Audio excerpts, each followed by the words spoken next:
Welcome, brave listeners. Tonight, I invite you to step into the darkness, to let the unknown whisper in your ear. These are not just stories. They are echoes of something deeper, something that lingers just beyond the veil of reality. Keep the lights low, the volume high, and whatever you do, don't look behind you. Now let's begin. My name is Daniel Carter. Until recently, I was just another overworked guy drowning in deadlines and expectations. A graphic designer by trade, I spent years hunched over a screen, churning out projects until my creativity dried up. Then came the anxiety, the sleepless nights, the gnawing feeling that I was falling apart. When my doctor suggested I take time off, I didn't argue. I needed an escape. That's how I found myself driving up a winding mountain road, the town shrinking behind me with every turn. I had rented a small cabin in the woods, far enough from civilization to be alone, but close enough that a quick drive could get me back to safety. The idea of complete solitude was appealing. No emails, no phone calls, no expectations. Just silence, fresh air, and time to reset my mind. When I finally arrived, the cabin was exactly as described, rustic but well-kept, a place built for quiet retreat. The wooden structure stood nestled among towering pines, its darkened exterior blending into the forest. A narrow porch wrapped around the front, the wooden steps creaking under my weight as I approached. I paused, taking in the stillness. No cars, no distant hum of life, just an eerie, absolute silence. Even the wind seemed hesitant to move through the trees. Inside, the air was thick with the scent of aged wooden fireplace smoke. A stone hearth sat in the center of the room, a stack of firewood neatly arranged beside it. The furniture was simple, a worn leather couch, a sturdy wooden table, a small kitchen tucked into the corner. A single window on the far wall faced the forest, its glass slightly smudged as if someone had touched it recently. I shook the thought away. The place had been cleaned before my arrival. I spent the rest of the afternoon unpacking, placing my things neatly in the small bedroom. My only company was the occasional creak of the floorboards and the distant rustling of leaves outside. It should have been peaceful, but there was something about the silence that felt off. Not comforting, but watchful. As the sun dipped below the horizon, I made myself a simple meal, canned soup, some bread, and a glass of whiskey to take the edge off. I settled onto the porch afterward, letting the quiet settle around me. The air was crisp, the trees standing motionless like silent sentinels. That's when I saw it. At the tree line, about 40 feet away, stood a figure. My breath caught in my throat.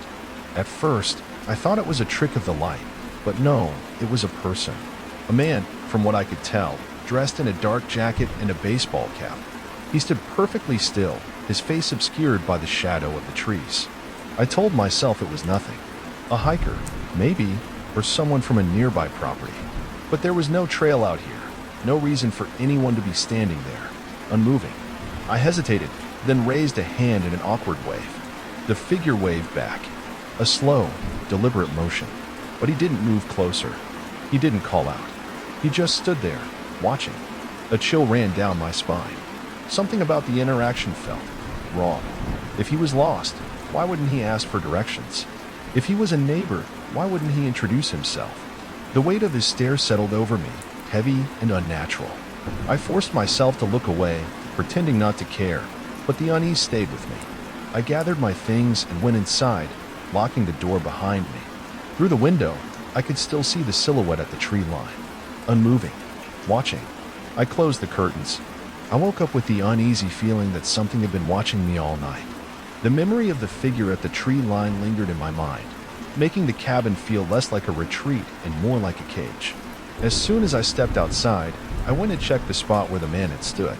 But there was nothing, no footprints, no disturbed leaves, no sign that anyone had been there at all. The forest floor looked untouched, as if last night had been some kind of hallucination. Still, I told myself it was nothing. Maybe I had imagined it. Maybe the dim light had played tricks on my eyes. Determined not to let paranoia ruin my time here, I decided to go for a hike. There were a few trails nearby, winding paths through the dense forest that led to small, secluded lakes. I spent the afternoon exploring, the quiet of nature settling my nerves. The trees stretched high above, filtering sunlight through thick branches, and for the first time since arriving, I felt something close to peace. But as I made my way back to the cabin in the late afternoon, that peace began to erode. It started as an itch at the back of my neck, a feeling of being watched. I glanced around, searching the tree line, but saw nothing out of the ordinary, just the same endless stretch of woods. Still, the feeling wouldn't go away. By the time I reached the cabin, the sun had started to dip behind the hills, turning the sky into streaks of orange and purple. I shook off the lingering unease and forced myself to relax. It had been a long day. I was just tired. As night fell, I found myself back on the porch, sipping a beer, enjoying the cool night air. Then I saw him again. The man was back. Same dark jacket, same baseball cap, but this time he was closer. He stood at the edge of the clearing now, about 20 feet from the porch, still completely motionless. My stomach twisted into knots. "Do you need something?" I called out, trying to keep my voice even. No response. He didn't move, didn't even shift his weight. The silence between us stretched unbearably long. A chill crawled up my spine. Something was deeply wrong with this. I stood up slowly, heart hammering in my chest, and backed toward the door. I kept my eyes on him the whole time, half expecting him to lunge forward the moment I looked away. He didn't. I shut the door, locked it, then checked every window, making sure all the curtains were drawn. My fingers hovered over my phone. Should I call someone? But who? The police? What would I even say? There's a man standing outside my cabin, doing nothing. They'd tell me it wasn't a crime, that he'd probably leave on his own. I tried to shake it off, but even as I lay in bed, I couldn't stop thinking about the way he just stood there, watching. I don't remember falling asleep, but I remember waking up. A jolt of awareness snapped me out of unconsciousness. My body was rigid, my mind struggling to piece together what had startled me awake. The room was pitch dark. Silence pressed against the cabin, thick and suffocating. Then, tap, tap, tap. The sound was soft, deliberate, coming from the window, the one that faced the woods. My breath caught in my throat. I stayed perfectly still, straining to hear beyond the thudding of my own heartbeat. Then another tap, slow, rhythmic. I swallowed hard and forced myself to move. My limbs felt stiff as I turned my head toward the window. I didn't want to look. I had to look. Heart pounding, I reached for the curtain and pulled it back just enough to see. He was there, right there. His face was obscured in the darkness, but I could see the outline of him, standing impossibly close. Too close. A shiver ran through me. My body screamed for me to move, to run, to do something, but I couldn't. Then he moved. His head tilted slightly, as if listening, as if he knew I was watching him. I sucked in a sharp breath and took a step back. The tapping stopped. For a moment, everything was still. Then scrape. A slow, deliberate sound against the wooden wall of the cabin, as if he were dragging something along the surface. My blood ran cold. I didn't move. I didn't breathe. I just stood there in the darkness, waiting. Then, finally, footsteps. Slow, heavy footsteps retreating into the night. I stayed awake until dawn. The first rays of sunlight barely did anything to push back the dread that had settled deep in my bones. I hadn't slept. I had sat in bed, clutching the small hunting knife I had found in one of the kitchen drawers, jumping at every creak, every shift in the wooden frame of the cabin. But as daylight seeped in through the windows, my fear gave way to something else, anger. I wasn't going to let some creep scare me out of here. It had to be some kind of sick joke. Maybe a local messing with me, or some backwoods lunatic trying to get a reaction. Either way, I needed to know what the hell was going on. Heart pounding, I cautiously stepped outside. The morning air was crisp, the forest eerily calm, as if the world had been reset overnight. And then I saw them. Footprints. Dozens of them, surrounding the cabin. The dirt was disturbed in a perfect circle around the structure, heavy boot prints overlapping each other, as if someone, or multiple people, had been walking in loops around my home all night. My stomach twisted. This wasn't just some lost hiker wandering through. This was intentional. Then I saw it. On the porch, just in front of the door, sat a small folded piece of paper. I hesitated, my breath catching in my throat, before slowly reaching down to pick it up. The paper felt dry, like it had been placed there hours ago. My name was written on the front. Daniel. My fingers trembled as I unfolded it. I will see you soon. A cold sweat broke over me. I looked up, scanning the tree lean, half expecting to see the man standing there, watching me, waiting. But there was nothing, just the same quiet, empty woods. I swallowed hard. This had to be a joke. It had to be. Some bored locals messing with the outsider, trying to freak me out. Or maybe it was an old prank that people played on renters up here. Put on a mask, scare the city guy, laugh about it later. That was it. It had to be. I clenched my jaw, trying to force my nerves to settle. I would stay one more night. But this time, I would be ready. As night fell, I locked every door and window, double-checked them, then checked again. I kept the lights on. The knife was within reach. I stayed fully dressed, my shoes on, my keys in my pocket. If I had to get out of here fast, I wasn't going to waste a second. The hours dragged by. Every sound outside felt sharper, closer. The trees shifting in the wind, the occasional creak of the cabin settling. All of it felt unnatural, wrong. At 1:15 a.m., I heard them. Footsteps. Soft, deliberate, circling the cabin. I gripped the knife so tightly my knuckles ached. The footsteps moved with purpose, slow but steady, crunching through the dirt just beyond the walls. Every few minutes, they would stop. Silence would stretch out, unbearable. Then they would start again. I sat frozen, barely breathing. At 2 a.m., the footsteps stopped at the front door. The doorknob rattled. A slow, methodical movement. A test. Then, nothing. No retreating footsteps. No more movement. Just silence. I stayed locked in place, every muscle tensed. What the hell was happening? Then, at 2:30 a.m., I heard it. A whisper. Low, rasping, just outside the window nearest to me. Come outside. My entire body locked up. The voice was so quiet, so soft, like someone trying not to wake a sleeping child. I forced myself not to move, not to breathe. I didn't respond. The silence stretched. Then, scratching. Slow, clawing movements against the front door. My stomach turned. It wasn't frantic or aggressive. It was gentle, methodical, as if whoever, or whatever, was out there knew I was listening. Then, something slid under the door. Another folded note. I stared at it for what felt like forever before finally forcing myself to move. With shaky hands, I reached down and flipped it open. You're not alone in there. My vision blurred. My pulse roared in my ears. The walls of the cabin suddenly felt too thin, the air too heavy. I could feel something around me, watching, waiting. I lost it. Gripping the knife, I ran. Not outside. I wasn't that stupid. I ran to the bathroom, the only room without windows. I locked the door, curled up against the tub, and gripped the knife so hard my hand went numb. I stayed like that until dawn. Morning should have brought relief, but it didn't. I had spent the rest of the night curled in the bathroom, gripping the knife until my hand was sore. I didn't remember sleeping, just blinking and suddenly realizing it was light outside. The silence that had once felt eerie now felt suffocating. I had to get out of here. I grabbed my backpack, stuffing in whatever I could without thinking. My hands were shaking as I moved. I didn't care if I left things behind. I just needed to go. Keys. Where were my car keys? I patted my pockets. Checked the table, the kitchen counter, my jacket. Nothing. My stomach twisted. I always left them in the same spot.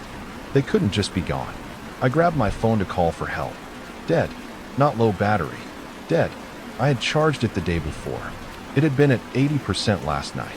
I stood there, feeling the weight of the cabin pressing down on me. The footprints. The notes. The whispers. Someone had been inside. A cold, sharp panic rose in my chest. I needed to get to town. The nearest gas station was a 30-minute walk down the road. I could make it if I ran. I flung the door open. He was there, standing on the porch. I had never seen him this close before. His face was wrong. Not deformed or grotesque, just empty, expressionless, like he was wearing a mask made of skin, his eyes dark and unreadable. I felt my body tense, every instinct screaming at me to move, to run. And so I did. I bolted off the porch, sprinting down the gravel path without looking back. My lungs burned immediately, but I pushed forward, my legs pounding against the dirt road. The entire time, I expected to hear footsteps behind me, but there was nothing. No chase, no sound of pursuit. He just watched. I didn't stop running, not even when my legs ached. not even when my breath turned ragged. I ran until the world blurred. Then, suddenly, my body collapsed. The truth revealed. When I opened my eyes, I was back in the cabin. Morning light streamed through the window, the air warm with the scent of burning wood. The fireplace was lit. My head throbbed as I sat up. My clothes were still damp with sweat, my shoes covered in dirt. I looked around, trying to piece together how I had gotten here. I had made it halfway to town. I remembered that. I remembered running until my body gave out. But now, I was back. Someone had brought me here. My eyes landed on the front door. It was unlocked. A slow, crawling dread crept through me. My hands shook as I reached for my phone. It was sitting on the table. The battery was back to 80%. And next to it, a photograph. It was a picture of me, sleeping, here, in this cabin. My breath hitched. My fingers trembled as I flipped it over. There were only 5 words written on the back. You should have left when I told you to. I don't remember screaming, but I must have, because the silence outside finally shattered. I didn't think. I didn't hesitate. I grabbed the photograph and my phone, my breath coming in short, ragged gasps as I bolted for the door. My body was sore, my legs weak from exhaustion, but pure fear propelled me forward. I didn't stop, not even when I saw my car keys, lying in the dirt just beside the porch, as if someone had placed them there, waiting for me to find them. My hands fumbled as I snatched them up. The forest was eerily silent. The air felt thicker, like the world itself was holding its breath. I yanked the car door open, practically throwing myself inside. The moment the engine roared to life, I slammed my foot down on the gas. Gravel kicked up behind me as I tore down the winding mountain road, gripping the steering wheel so tight my knuckles turned white. I didn't dare look back, not until I caught something in the rearview mirror. He was there, standing just at the edge of the tree line, his head slightly tilted, watching. But he wasn't alone. As I sped toward town, my eyes flicked to the forest on either side of me. More figures, half hidden behind the trees, motionless, silent, dozens of them, all facing the road, all watching me leave. I didn't stop driving until I was miles away, deep in civilization, surrounded by people, by noise, by anything but silence. I didn't tell anyone. What could I say? That I had been stalked? That someone had broken into my cabin? That something impossible had happened? I told my friends I had gotten sick and left early. I forced myself to go back to work, to return to normal life. But normal didn't feel the same anymore. The feeling never left. The sensation of being watched. At first, I thought it was just paranoia, a trick of the mind, a leftover fear from those nights in the woods. But then, the tapping started. Soft, deliberate. At my bedroom window, my stomach dropped. My body froze. For a long time, I couldn't move, couldn't breathe. Then, something slid under my door. A folded note. My hands trembled as I reached for it, my pulse roaring in my ears. I already knew what it would say, but I turned it over anyway. I told you we'd meet again. And outside, somewhere in the darkness, someone laughed. I needed to get away. After everything that had happened, the breakup, the stress at work, the feeling that I was just existing, I couldn't take another day surrounded by people. The idea of a solo camping trip had been sitting in the back of my mind for weeks, and finally, I just did it. I packed my gear, threw it in the back of my truck, and started driving. The farther I got from the city, the lighter I felt. The highway stretched ahead, but soon, it turned into smaller roads, winding through hills and dense forests. I passed the last gas station about an hour ago, and now it was just me, the road, and the trees pressing in from both sides. The transition was eerie. One moment, there were signs of life, billboards, houses, the occasional gas station, and the next, nothing, just wilderness. The trees were thick, their branches hanging low, almost like they wanted to reach out and grab me. I turned off the radio. It felt wrong, somehow, to hear music out here. After what felt like forever, I reached the campsite. It was exactly what I had been looking for, secluded, peaceful. A small clearing near the edge of a slow-moving river. The water was dark, reflecting the overcast sky. I stepped out of the truck and took a deep breath. The air was fresh, clean, but something about the silence put me on edge. No birds, no rustling leaves, just nothing. I shook it off. I was overthinking. This was what I wanted: escape, solitude, silence. I set up my tent, gathered some firewood, and by the time the sun started dipping below the trees, I had a small fire crackling. I sat back in my folding chair, letting the warmth sink into my skin. This was good. This was what I needed. But the quiet was starting to feel less peaceful and more unnatural. It was too quiet. Even in the deep woods, there should be something. An occasional bird call, the rustle of a squirrel in the underbrush. But there was nothing. Just the sound of the fire and the distant trickle of the river. I told myself it was fine. Maybe this part of the forest didn't have much wildlife.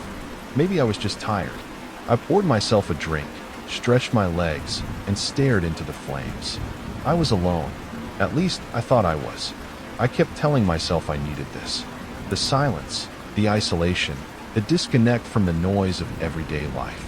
But something about the quiet felt unnatural. It wasn't peaceful, it was hollow, like the woods were holding their breath. I pushed the thought away and focused on making dinner. Nothing fancy, just some canned beans and a protein bar. I had brought enough food for a few days. Plenty of snacks, some dehydrated meals, and a cooler with a few things that needed to stay cold. After I ate, I went to grab another protein bar from my bag, but when I unzipped it, I stopped. Something was off. A couple of the bars were missing. I frowned, digging through the bag. I knew exactly how much food I had packed, enough to last me comfortably. But now, 2 protein bars and a small bag of jerky were just gone. My first thought was animals. Maybe a raccoon or some other scavenger had gotten into my pack while I wasn't looking. But when I checked around the campsite, there were no tracks in the dirt. No signs of anything rummaging through my stuff. That unease I had been trying to ignore started creeping back in. I sat back down by the fire, trying to shake it off. Animals were sneaky. I probably just hadn't noticed them. Or maybe I had eaten more than I realized on the drive up. That had to be it. I let the warmth of the fire settle me, taking slow sips from my flask. But the feeling wouldn't go away. It was like something just beyond my vision was waiting, watching. I turned and looked over my shoulder, scanning the tree line. The fire cast flickering shadows, making the trees look like they were shifting, breathing. But nothing was there. Just darkness stretching endlessly beyond the reach of the firelight. Still, the feeling clung to me. I told myself I was being paranoid. Being alone in the woods could do that to a person. I was too used to city life, too used to the constant presence of people. Out here, the isolation played tricks on the mind. I took another sip from my flask, let out a slow breath, and stood up. Enough. I was tired. I needed sleep. I kicked some dirt onto the fire, letting it die down to glowing embers. The cold night air settled in quickly, making me shiver. I unzipped my tent and climbed inside, zipping it up tight behind me. I lay there in the darkness, listening. The fire outside crackled softly. The river whispered as it moved over rocks. And somewhere beyond the trees, just on the edge of hearing, something shifted. I held my breath, my body tensing. Silence. Just my imagination. Just the wind. I forced myself to close my eyes. Eventually, I drifted off. But the feeling never really left me. And I wasn't sure I was alone. I don't know what time it was when I woke up. The fire outside had burned down to faint embers, casting only the weakest glow through the thin fabric of my tent. The air was cold, still. At first, I didn't know why I was awake, until I heard it. A faint rustling. Not the wind. Not an animal. Something deliberate. I lay perfectly still, my heartbeat suddenly loud in my ears. The sound came again. A soft shuffle, like someone stepping carefully through the leaves. Close. I held my breath. Then, footsteps. Slow. Measured. Circling the tent. I gripped the handle of my camping knife, my fingers slick with sweat. My mind raced, trying to find some rational explanation. An animal? A deer? No. These were footsteps. Human. Who else would be out here? This campsite was miles from the nearest town. I had passed no other cars, no signs of hikers. I was supposed to be alone. The steps stopped, right next to the tent. I could feel my pulse hammering against my ribs. Every instinct screamed at me to stay still, to make no sound. The silence stretched on. Then, a soft exhale. Someone was standing just outside, listening. I don't know how long I lay there, frozen. It felt like hours. The silence was unbearable, my own breathing deafening in my ears. I had to look. I had to know. Slowly, carefully, I reached for the zipper of the tent door. I moved an inch at a time, terrified that the slightest sound would give me away. Finally, I created a tiny gap, just enough to see through. At first, I saw nothing but darkness. The fire had almost completely died, leaving only faint orange embers. The river was a black void beyond the trees. Everything was still. And then I saw him. A man stood near the remains of my fire. He was facing away from me, his back rigid, his head slightly tilted. He wore dark clothing, heavy boots. His posture was unnervingly still, like he had been standing there for hours. A cold dread settled in my stomach. He wasn't moving. He wasn't doing anything. Just standing. Watching. Watching what? I swallowed hard, my throat dry as sandpaper. Then he moved. Not a full turn. Just his head. Slowly, impossibly slow, he turned it just enough so that I could see the faint outline of his profile. I didn't see his face, just the hint of a cheekbone, the curve of his jaw. But I didn't need to. He knew I was watching. A shudder rolled through me, my entire body locking up. I yanked the zipper back down, sealing myself inside. My hands were shaking, my breath coming in shallow gasps. I pressed my back against the far side of the tent, clutching the knife in my hands. Outside, the silence stretched on. I didn't dare move, didn't dare breathe, and I had never felt more alone in my life. I didn't move. I sat curled up in the corner of my tent, gripping my knife so tightly my fingers went numb. Every muscle in my body was rigid, locked in place by a terror so deep I couldn't even think. I listened. Nothing. The fire outside had nearly burned out, leaving only the faintest crackling of embers. No footsteps, no breathing, no rustling leaves, just silence. And yet, I knew he was still out there. Minutes dragged into hours. I checked my phone, but my hands were shaking too badly to tap the screen. When I finally managed it, the time read 2:47 a.m. I tried to rationalize. Maybe he had left. Maybe I had imagined the whole thing. Maybe I was just exhausted and my brain was playing tricks on me. But I knew better. The feeling of being watched was still there, pressing against my skin like something tangible. My instincts screamed at me not to move. So I stayed still, and I waited. At 3 a.m., the whisper came. Low, close, right outside the tent. I know you're awake. My lungs locked. My body seized. I didn't move. I didn't breathe. I couldn't. It hadn't been the wind. It hadn't been my imagination. It was a voice. A human voice. Someone was out there, right outside my tent. I squeezed my eyes shut, gripping my knife even tighter. My pulse pounded so hard in my ears I thought I might pass out. And then, a sound. A slow, deliberate scratching against the fabric of my tent. Long, dragging, like fingernails. I clenched my teeth, willing myself not to make a sound. The scratching continued, moving slowly along the side of the tent. Then, just outside the entrance, a shadow, blocking the faint light of the embers. I wanted to scream. I wanted to run, but I did nothing. The shadow lingered for what felt like an eternity. Then, it was gone. The silence that followed was worse than the noise. I didn't move, didn't sleep, didn't dare look outside. I just sat there, knife in hand, waiting for dawn, and praying that I'd make it that long. Dawn came slowly, the first light creeping through the thin fabric of my tent. I hadn't slept. I stayed awake the entire night, my body rigid, knife clutched in my shaking hand. Every creak of the trees, every whisper of wind against the tent made my heart hammer in my chest. But nothing else happened. No more whispers. No more scratching. No more shadows. I waited until the light was strong enough to push back the darkness before I dared to move. My body protested as I stretched my stiff limbs, my joints aching from staying frozen in fear. I had to get out of here. Slowly, cautiously, I unzipped the tent. The sound was deafening in the silence. I peeked out. The fire was nothing but smoldering ashes. The trees stood silent, unmoving. The river whispered its same lazy song. And the man was gone. For a long moment, I didn't move. I listened, scanning every inch of the clearing. There were no footprints in the dirt, no sign that anyone had been standing by the fire. But then my eyes landed on something that made my stomach drop. The firewood. I had left it in a messy pile the night before, but now it was neatly stacked, carefully arranged, as if someone had taken their time. Someone had been here. I felt sick. I didn't waste another second. I needed to leave. Now, I scrambled back into my tent, shoving my belongings into my backpack with trembling hands.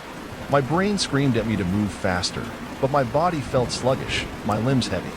The exhaustion, the fear, it was all catching up with me. I threw my pack over my shoulder and grabbed my knife, keeping it in my grip. I stepped out of the tent, glancing around one last time before heading for my truck. I was done with this place. The truck was parked at the edge of the clearing, right where I had left it. The sight of it brought a wave of relief. Just a few more steps, and I'd be out of here. I reached into my pocket for my keys. My fingers met empty fabric. I froze. I checked my other pocket, then my backpack, then the ground around me. No keys. Panic started to creep in, cold and sharp. I knew I had them last night. I had locked the truck before setting up camp. I dropped my backpack, frantically searching through it, dumping its contents onto the dirt. Nothing. My breaths came short and fast. My mind raced, trying to make sense of it. I had checked my pockets before bed. I was sure of it. Then the slow, horrifying realization sank in. The man, at some point in the night, while I was locked in fear inside my tent. He had been inside.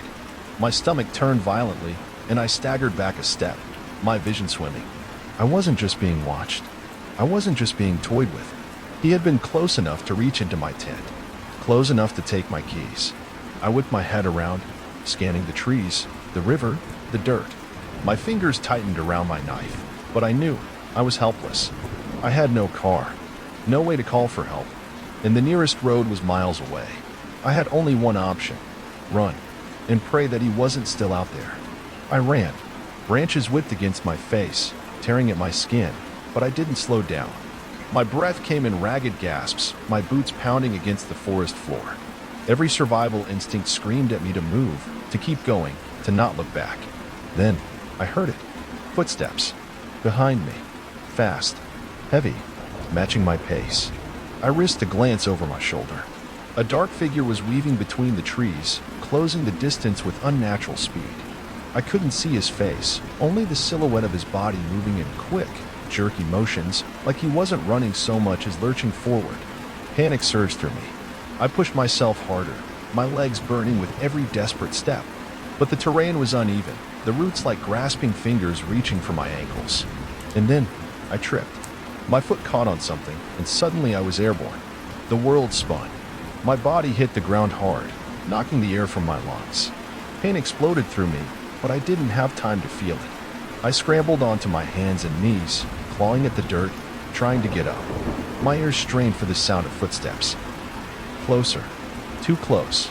I forced myself upright and stumbled forward, my vision swimming. My body screamed in protest, but I ignored it. I had to keep going. Then, through the trees, I saw it. A cabin. Old, rotting, half hidden by overgrown brush. I didn't think. I just ran for it. The door was slightly ajar. I slammed into it, shoving it open, then turned and threw my weight against it, forcing it shut. I fumbled for a lock. There was none. My eyes darted around the room, searching. The cabin was small, just a single room with broken furniture and dust-covered floors. A heavy wooden dresser stood against the far wall. I ran to it, gripping the edges with shaking hands, and dragged it across the floor. It groaned in protest, but I didn't stop until it was wedged firmly against the door. Then silence. The only sound was my own ragged breathing. I pressed my back against the wall, knife still clenched in my fist. My chest heaved as I tried to control the terror clawing at my insides. Had I lost him? Was I safe? The silence stretched on. Then, knock. My breath caught in my throat. Knock. Knock. Slow. Deliberate. The sound vibrated through the wood, through my bones. My grip on the knife tightened until my knuckles turned white. I didn't move. Didn't breathe. A pause. Then, from beneath the door, something slid into the room. A folded piece of paper. I stared at it, my pulse pounding in my ears. Seconds passed, then minutes. I couldn't bring myself to move, to reach for it, but I had to know. With trembling fingers, I picked up the paper and unfolded it. Scrawled in uneven, jagged letters were 4 words. "You're not alone in here." A floorboard creaked behind me, and I wasn't. A slow, dragging sound echoed behind me. A footstep. Inside the cabin, the blood in my veins turned to ice. I couldn't move, couldn't think. My breath hitched in my throat as my mind tried to make sense of what I already knew deep down. I wasn't alone. I turned my head, inch by inch, my body refusing to obey the frantic screaming in my mind. The room was dark. The weak morning light barely seeped through the cracked wooden slats of the cabin walls. Shadows stretched across the floor, bending and shifting. Then, something moved. In the corner, a figure, sitting, watching. At first, I thought my eyes were playing tricks on me, that the fear had finally tipped over into hallucination. But as my vision adjusted, the shape became clearer. A person. No, not a person. A presence. It sat in the farthest corner of the room, where the light barely reached. I couldn't see its face, couldn't make out its features, but I could feel its eyes on me. It had been here the whole time. A soft exhale. Not mine. My stomach twisted violently. My legs trembled, screaming for me to run, but I couldn't, because then the figure shifted. Slow, deliberate, like it had been waiting for me to notice it. A sickening realization slithered into my mind. The man outside. The one who chased me. He hadn't been trying to hurt me. He had been trying to keep me from coming in here. Behind me, the knocking stopped. The silence pressed in, thick and suffocating. Then, the door handle rattled. Not a frantic attempt to break in. Not a forceful push. Just a quiet, almost hesitant jostle. Like the man outside knew. Knew that it was too late. Knew that I had already made the mistake. My knees buckled. My fingers went numb. My grip on the knife useless now. The figure in the corner tilted its head. The darkness around it seemed to shift, to breathe. Then, it stood up.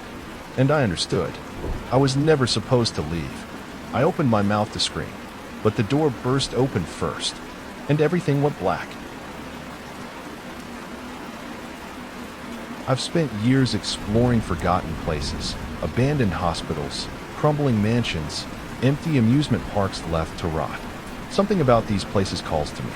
Maybe it's the history they hold, the stories buried beneath dust and decay. Or maybe it's the quiet, the kind you don't find in a city, where every corner hums with life.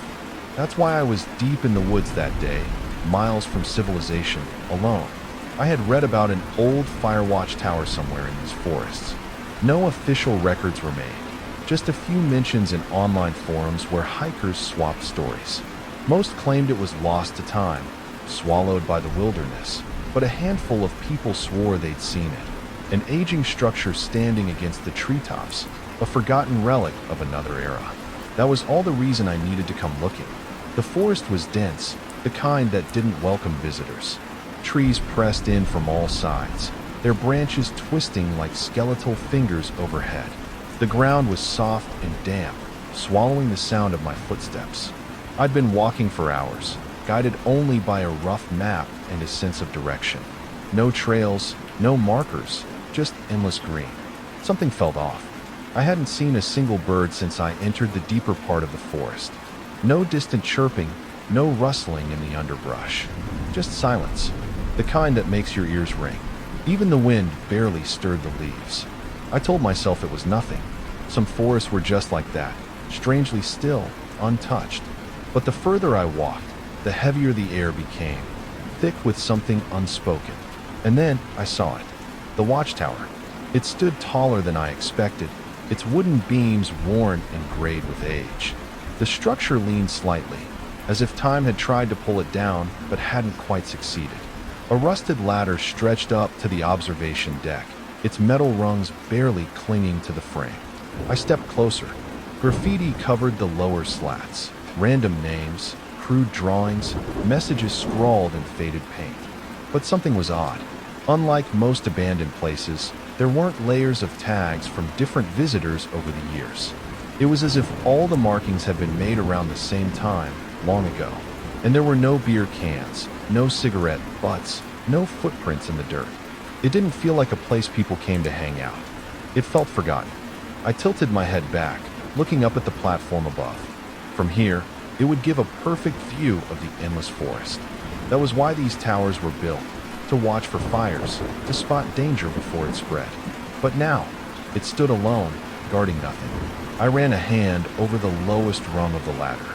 Cold metal, rust flaked beneath my fingers. It didn't look stable, but I had climbed worse. I took a deep breath, and then I started to climb. I tested the first rung of the ladder. It held, barely.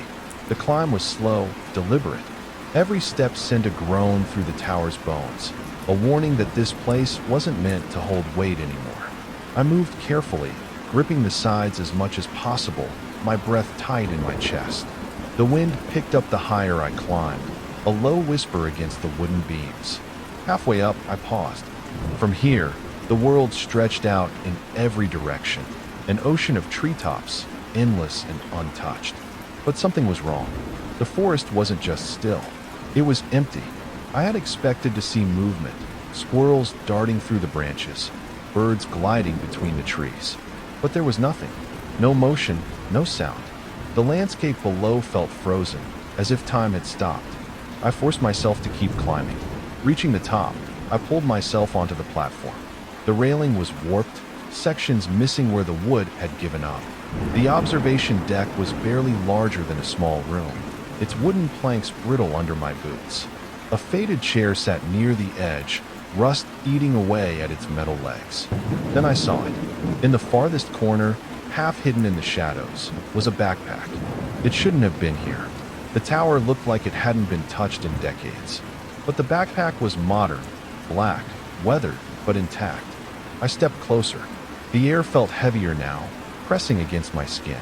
I knelt and reached for the bag. My fingers hesitated on the zipper, my pulse drumming in my ears. Then, I opened it. Inside, the first thing I found was a half-empty water bottle. The plastic was cloudy, the liquid inside stagnant. But the cap, when I twisted it, gave a faint pop. It had been sealed recently. I frowned. If the water was still fresh, then someone had been here not too long ago. But where were they now? I dug deeper. A notebook, small, spiral-bound. The cover was torn, edges curled from exposure. I flipped it open, scanning the pages. The handwriting was erratic, hurried. The first few pages were normal, notes about the forest, rough sketches of the tower. But then, the writing changed, scrawled in uneven lines. He's still down there. I stared at the words. My fingers tensed around the paper. I turned the page. I should not have climbed up. Another page. The ink was darker, pressed deep into the paper as if written in fear. He's waiting. I swallowed, my mouth suddenly dry. I reached into the bag again, feeling the hard edge of something rectangular. A camera. A simple, older model. It was heavier than I expected, like it still had film inside. If it was digital, there might be an SD card. Either way, I needed to see what was on it. I turned it on. The small screen flickered to life. The first few photos were nothing unusual. Shots of the forest from the tower, the same view I had seen minutes ago. The trees, the horizon, the fading daylight. Then, the last image. My breath stopped. A blurry figure, standing at the base of the tower. Looking up, I stared at the screen. The blurry figure at the base of the tower sent a sharp wave of unease through me. I turned my head slowly, and then I saw him, standing at the bottom of the ladder. A man. He was motionless, dressed in dark clothing, his face swallowed by shadow. I couldn't tell if he was looking directly at me, but somehow, I felt his eyes. A chill crawled up my spine. I gripped the railing, my knuckles white. "Hey," I called, my voice breaking the silence. "Who are you?" No response. No movement. The air felt thick, heavy. I pulled out my phone, my fingers fumbling against the screen. No signal. No Wi-Fi. Nothing. I looked back down. The man hadn't moved an inch. I swallowed hard. Maybe he was just another explorer. Maybe he had found the tower, same as I had. But then why wasn't he saying anything? Why wasn't he moving? The minutes stretched. The wind had died completely. The world below frozen in eerie stillness. The sun had begun its slow descent, painting the sky in deep oranges and purples. I watched, waiting for the man to do something, shift his weight, adjust his stance, turn his head. But he didn't. He stood there, as if he had always been there. I felt an overwhelming instinct, one that overpowered reason, one I couldn't explain. Do not go down. My mind wrestled with itself. The rational part of me, the part that had explored countless abandoned places without fear, told me this was ridiculous. He was just a guy, a weird guy, sure, but still just a person. But my gut knew better. My gut told me that if I climbed down, I wouldn't make it out of the forest. The sun slipped lower, shadows stretching long and deep between the trees. And then, he was gone. I blinked, my pulse hammering in my throat. 1 second he had been there. The next, the space beneath the ladder was empty. I scanned the tree line. My heart pounded against my ribs. Had he stepped into the woods? Moved out of sight? Or was he closer now? I spun, my back pressing against the railing, my eyes darting across the platform. The tower was empty. The only sound was my own breathing, ragged and uneven. I forced myself to take a slow breath. Maybe he left. Maybe he saw me watching and decided to walk away. But that didn't feel right. I wasn't alone anymore. And night was coming. The last traces of daylight disappeared beyond the horizon, plunging the forest into darkness. I was trapped. There was no safe way down. I knew that much. If that man was still out there, if he was watching from the trees, I'd be walking straight into whatever he was planning. So I stayed. The tower felt like a coffin in the dark, wooden walls pressing in around me. My flashlight cast weak beams against the planks, the battery already draining. I had no service, no way to call for help. In the forest, it was too quiet. My ears strained for any sound. Wind rustling the leaves, distant animal calls, anything to break the suffocating silence. But there was nothing. I tried to keep my breathing steady. I told myself I'd be fine if I stayed up here. The tower was high, safe. He couldn't get to me. Could he? Hours passed. The cold crept in, biting through my jacket. I pressed myself against the wooden floor, willing my body to rest, but sleep was impossible. Then, at 1 a.m., I heard it. A footstep, not on the forest floor, on the wooden steps.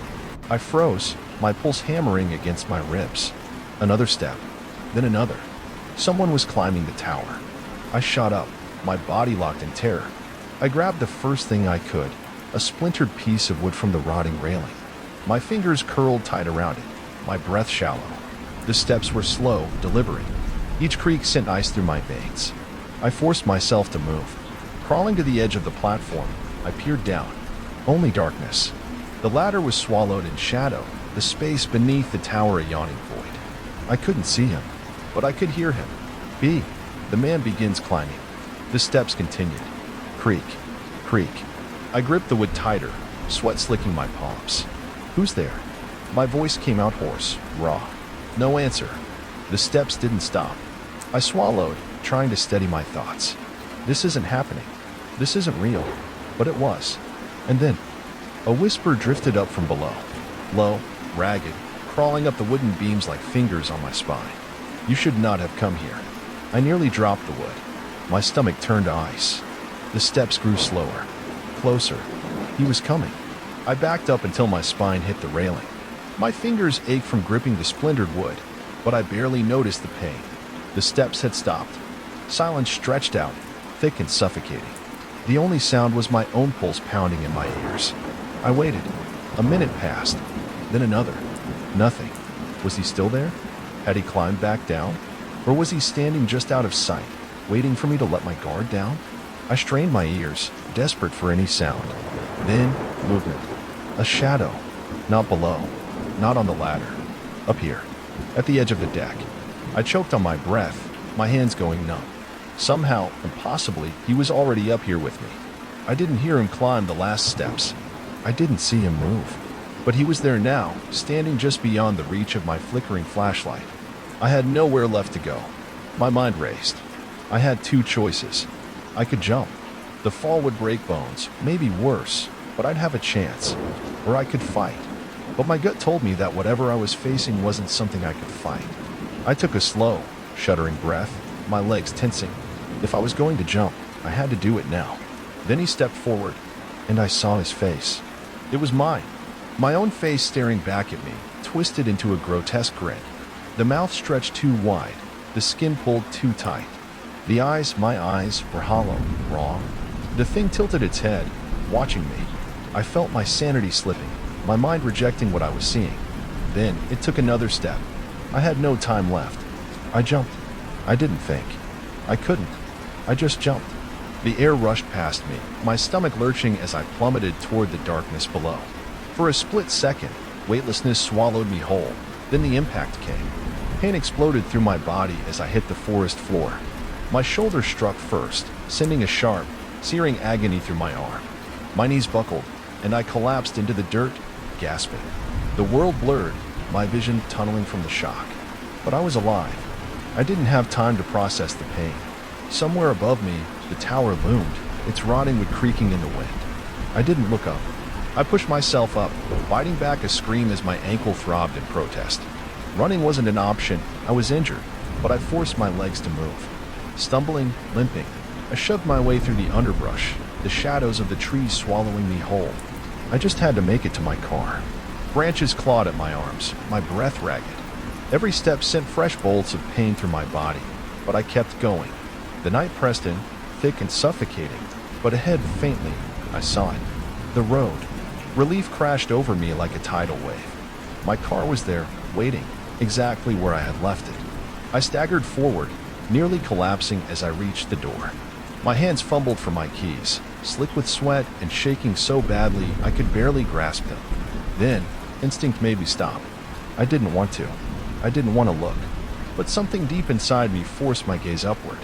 And there, just inside the tree line, half hidden by the shadows, he stood. The man, or the thing that wore my face. His head tilted, his grin unchanged. Waiting, watching. I didn't breathe, didn't move. Then, with a desperate lurch, I ripped the door open, threw myself inside, and jammed the key into the ignition. The engine roared to life. I slammed my foot onto the gas. The tires screeched against the asphalt as I sped down the road, my hands gripping the wheel so tightly my knuckles ached. I didn't dare look in the rearview mirror. I just drove. I didn't stop driving until I was miles away, the sky beginning to lighten with the first hints of dawn. Only then did I pull over, my body trembling violently as the adrenaline drained from me. I made it. I was safe. Or so I thought. Days passed. I told no one what had happened. What would I even say? That I had seen something impossible in the woods? That it had followed me? I tried to push it out of my mind. Then, one night, my phone buzzed. A notification. New photos. My stomach twisted. Hands shaking, I opened my gallery. The first few images were the ones I had taken earlier that day, the forest, the tower. But then, a picture I didn't take. A picture of me, asleep, curled up on the wooden platform at the top of the tower. The timestamp? 3 a.m. The time I had been running for my life. The time I had already jumped. The phone slipped from my hands. Somewhere, deep in my chest, I felt it. I never left that tower. Or worse, something else did.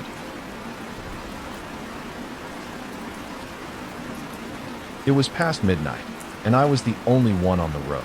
I had been driving for hours, the hum of the tires against the asphalt a steady, mind-numbing drone. My hands were tight on the wheel, my body stiff from exhaustion. I just wanted to get home. The trip had already taken longer than expected, and the last thing I needed was a delay. The highway stretched out endlessly in front of me, a narrow ribbon of pavement cutting through empty fields. Occasionally, a cluster of trees loomed in the distance, their dark silhouettes standing like silent sentinels under the cold moonlight. No streetlights, no gas stations, no houses, just an unbroken expanse of road and darkness. I glanced at my fuel gauge.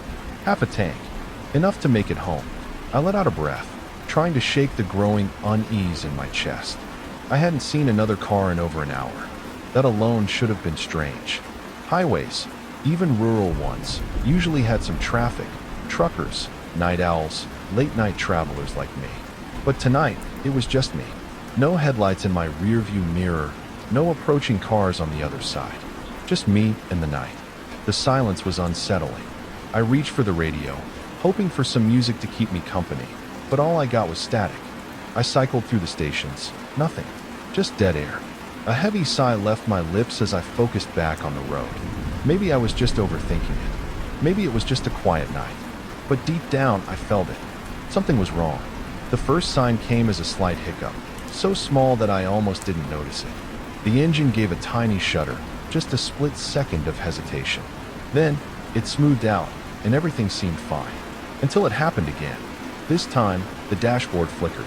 My headlights dimmed for a fraction of a second before regaining their full brightness. I frowned, my grip tightening on the wheel. Then, the car jolted. It was as if the engine had lost power for a moment, stuttering violently before catching itself. The headlights flickered again, this time staying dimmer than before. The dashboard lit up with warning lights, a string of ominous symbols flashing in red and yellow. My heart pounded. No, no, no, not now. I eased my foot off the gas, hoping to nurse the car along, but the engine let out a weak cough. A second later, the power steering went stiff. The gas pedal became useless under my foot. I was coasting. The car was dying. I pressed the hazard lights, but nothing happened. No clicking sound, no blinking orange lights in my mirror. Then, with one last sputter, the engine gave out completely. The silence was deafening. I rolled to a stop on the side of the road, my car's dim headlights barely cutting through the darkness ahead. I tried the ignition again. Nothing. Just a sad, empty click. I exhaled sharply and reached for my phone. Maybe I could call for help. No signal. I held the phone up, shifting it around, hoping for even a single bar. Nothing. I was alone, stranded. And that's when I saw the headlights in my rearview mirror. A pair of them, glowing faintly in the distance. Coming closer. Slowly, I sat there in the dead silence of the night, my car lifeless on the side of the road. The air inside felt thick, suffocating. My phone was useless, and there was no sign of life anywhere, except for those headlights in my rearview mirror. At first, they were just two distant pinpricks of light, barely noticeable against the endless dark. But as I watched, they grew steadily brighter, inching closer with a slow, deliberate pace. I let out a breath. Finally, someone else on this godforsaken road.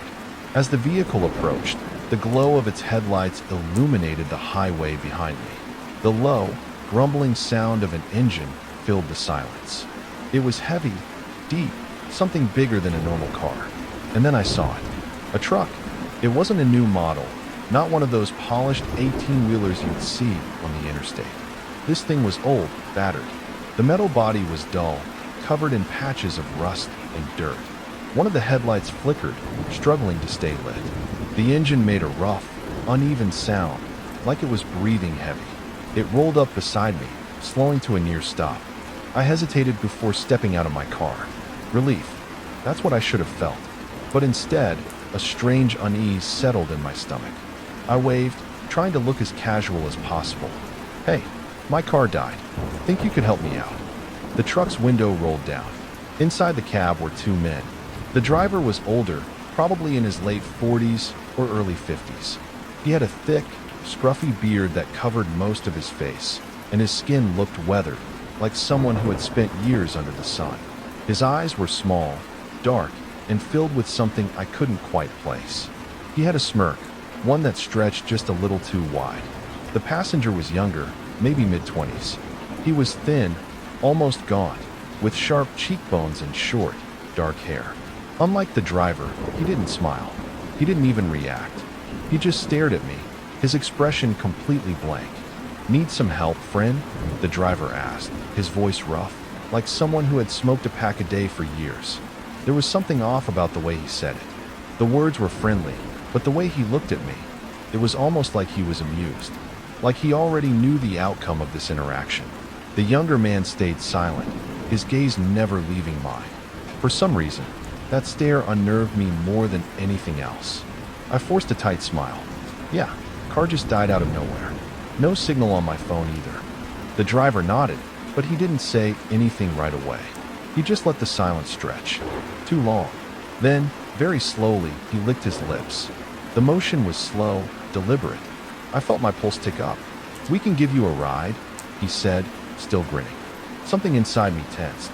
I don't know why. Logically, I should have said yes. I was stranded. They were offering help. But everything about them, the too long pauses, the driver's smirk, the passenger's empty stare, felt wrong. Deeply, deeply wrong. I forced a chuckle, shaking my head. I appreciate it, but I already called someone. They're on their way. The lie came out smoothly, but the moment I said it, I regretted it. The driver's grin widened. His teeth were yellow, uneven. That's so. Yeah. I nodded, keeping my face neutral. Should be here any minute.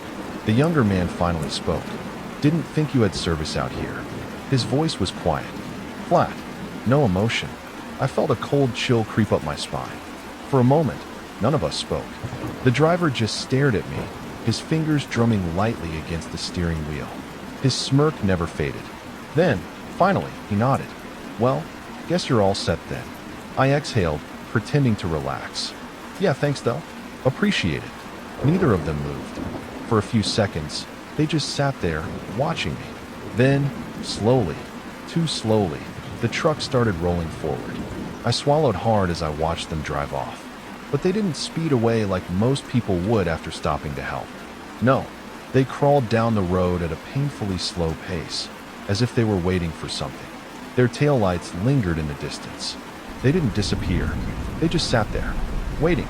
I sat in my car, gripping the steering wheel with white-knuckled hands. My breathing was steady, controlled, but my heart was racing. The truck was gone, or at least it had driven far enough away that its taillights had disappeared into the darkness. But the unease remained. I kept telling myself that I was overreacting. Maybe they were just weird guys. Maybe they really had meant well, and I was letting my paranoia get the best of me. Still, I didn't move. 15 minutes passed, and then I heard it. A low, distant rumble. At first, I thought I was imagining it. Maybe it was just the wind or my mind playing tricks on me. But as the sound grew louder, I knew it was them. The truck was coming back. I turned in my seat, my stomach twisting into knots. From the shadows of the highway, two glowing headlights emerged once more, slowly illuminating the road as they crept toward me. I swallowed hard. Why were they coming back? I watched, frozen, as the truck rolled up beside me again, this time closer. Its massive frame loomed over my little car, the rusted metal body almost brushing against my driver's side door. But they didn't speak. They didn't honk. They just sat there. Then, with a slow, deliberate motion, the passenger door of the truck creaked open. The younger man stepped out. He moved with an eerie calmness, like he had all the time in the world. His boots crunched against the asphalt as he walked toward me. His expression was different now, not blank, not unreadable. He was grinning. A thin, unsettling smile stretched across his pale face. I scrambled to hit the lock button on my door. The sharp click echoed in the silent car. He reached the driver's side window and lifted a hand, tapping against the glass with his knuckles. Tap, tap, tap. He leaned in, that awful grin never fading. You sure you don't need help?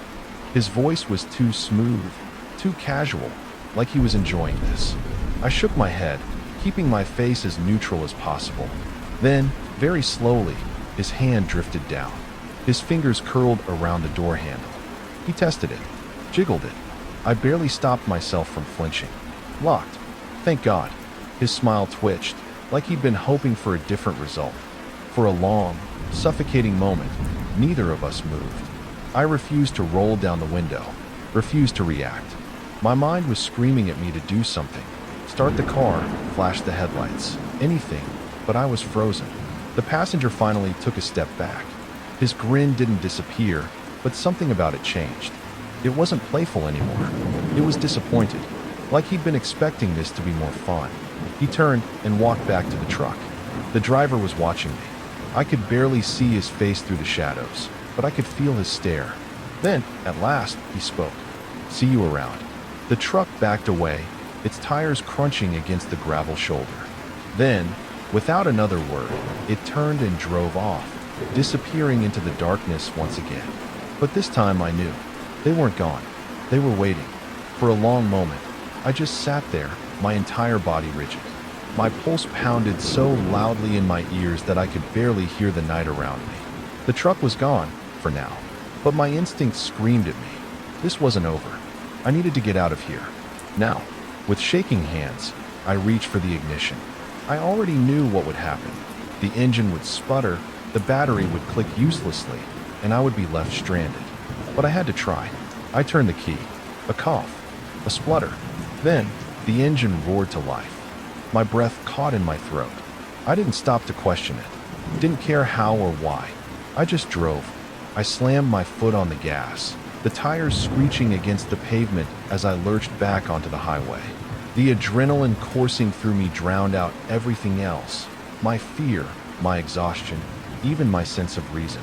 Just go. Just go. Just go. The trees blurred past as I sped down the empty road.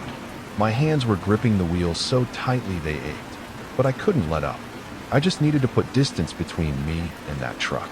For the first few miles, I started to believe I'd made it. The road stretched endlessly ahead, empty and silent except for the steady growl of my own engine. The night was still, pressing in around me like a heavy, suffocating weight. Maybe they had given up. Maybe they had only wanted to mess with me. Maybe. Headlights. My stomach dropped. In my rearview mirror, two distant orbs of light had appeared. At first, I tried to convince myself it was just another car, just another traveler on this lonely highway. But deep down, I already knew. It was them. The headlights grew larger, closing the distance fast. The truck was moving much faster than before. Panic surged through me. I pushed the accelerator to the floor, but my car wasn't built for speed. The engine whined as I pushed past 80, then 90, but the truck just kept coming. Then, flash, a sudden burst of white light filled my mirrors. The truck had flicked its high beams on.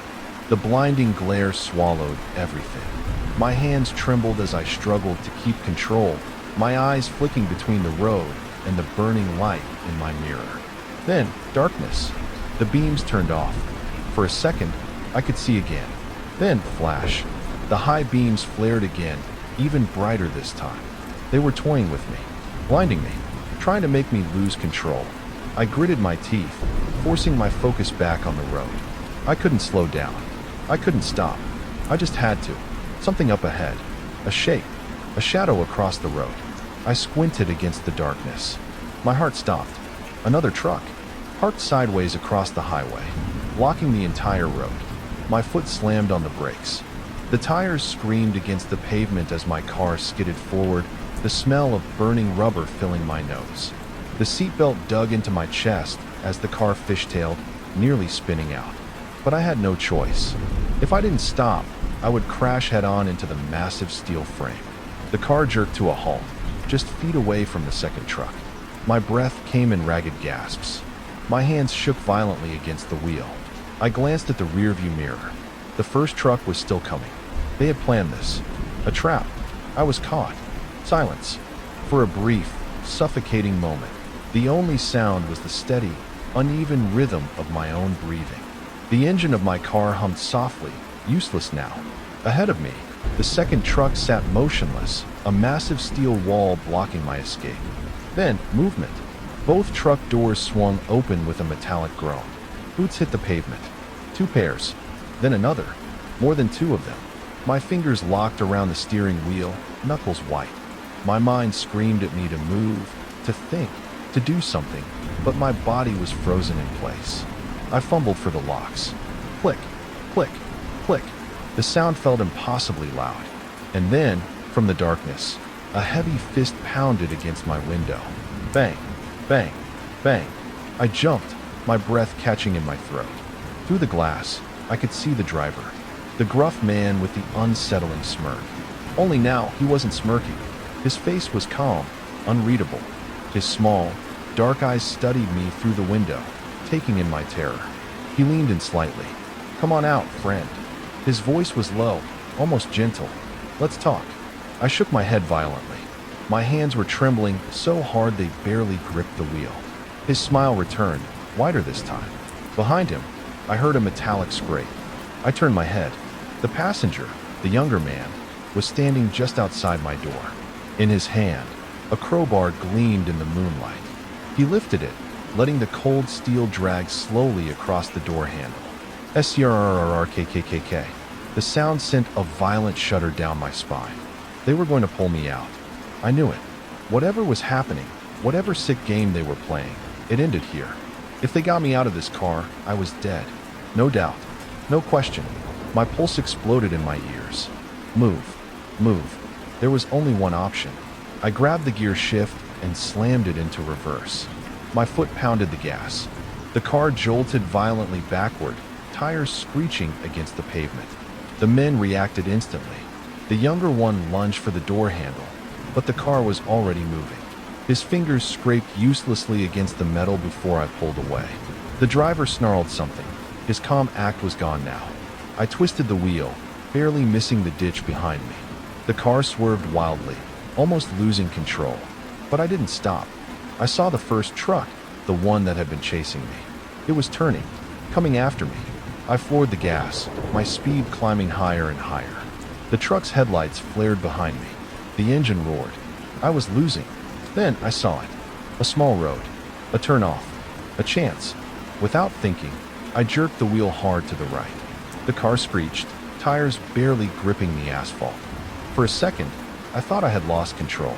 Then, somehow, I made it. I flew onto the smaller road. Behind me, the truck's headlights blazed, but I was already gone. The road stretched on endlessly, swallowed by the thick darkness of the night. I had no idea where I was. No idea if they were still following me. All I knew was that I couldn't stop. I kept driving. Minutes passed. Then an hour. The adrenaline had long since faded, leaving behind a hollow, aching exhaustion. My hands were still locked on the wheel, fingers stiff and numb. I had driven so far, yet I kept checking the mirrors, expecting those blinding headlights to appear again. But they never did. And then, finally, I saw it. Lights. Small, scattered glows in the distance. A town. Relief flooded through me so fast, I nearly broke down right there. I didn't even know the name of the town, and I didn't care. I just needed to stop.